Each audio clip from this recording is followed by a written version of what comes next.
Hey guys, Lee Taft here. Welcome to Speed Tips from my garage in the classroom. Today is episode number 163.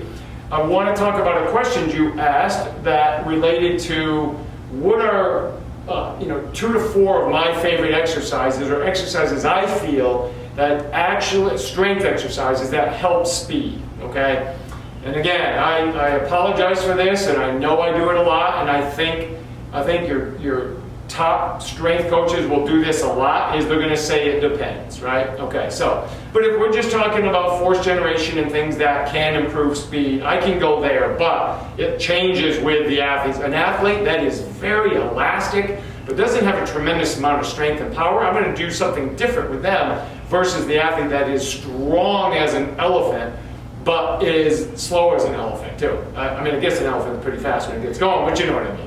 All right, so I might have to do a little bit different strategy with them. But anyway, squats, variations of squats. Okay, so back squat, front squat. Big fan of single leg squatting. Okay, big fan of split squatting or reverse lunge, which is a squat pattern. Okay, big fan of that stuff.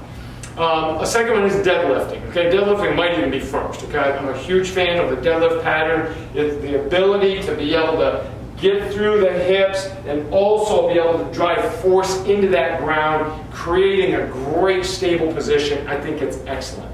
The other exercise kind of goes back to the first exercise, is squat, but a quarter squat, or what I believe it was Cal Dietz or somebody named it a sport squat. But a quarter squat was something I learned actually in my first year of coaching track and field in 1989. I was an assistant coach, and I went to a clinic, a track clinic, and I can remember back then, the college coaches back then, they were doing a lot of quarter step-ups, quarter squats, quarter split squats, but they were going very heavy.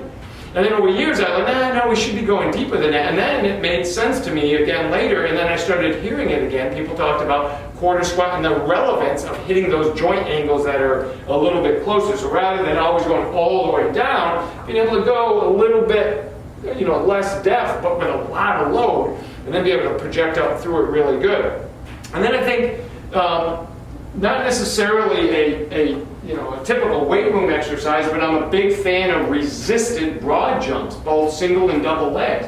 This can be done in the weight room, right? So you just hook it up to your rack right next to your all the other exercises you're doing. You just work on producing force and pushing away. And why not do it single leg? I can go here and I can work on driving single leg pushes, and I think that's an excellent tool to increase strength. Now, I didn't talk about single leg RDL, but there's a lot of athletes that's a primary exercise I would do with them, as were other athletes it wasn't, okay, just based on what they needed, okay. So, but squat them, get them deadlifting, okay, quarter squats I think are really good. Obviously I didn't talk about cleans and snatches, I like those. But if you're not good at teaching them and you don't have a lot of time to teach them and you have a huge group, might not be the best selection. You might go to more jumping, dumbbell, explosive jumps, things of that nature. Okay, so hopefully that helps give you some ideas as to things you can do to improve sprint speed. Guys, we'll see you again at another Speed Tips from my garage.